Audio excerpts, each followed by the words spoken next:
So these, because we're gonna be replacing this over here in the bottom, so they have to remove the top pieces.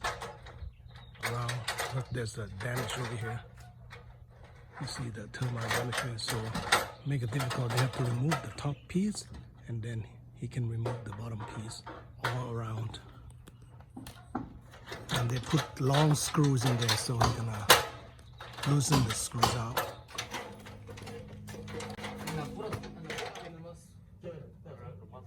Aquí lo levanto. Méteselo aquí. Tranquilo. Estamos ahí. So this is what it is.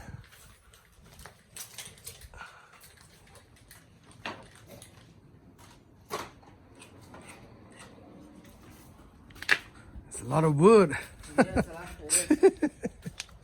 Man, starting out small, but then place a lot of wood here.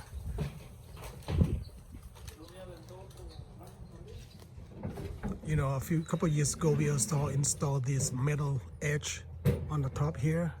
So the guys had to loosen everything here. Took them maybe like a couple hours.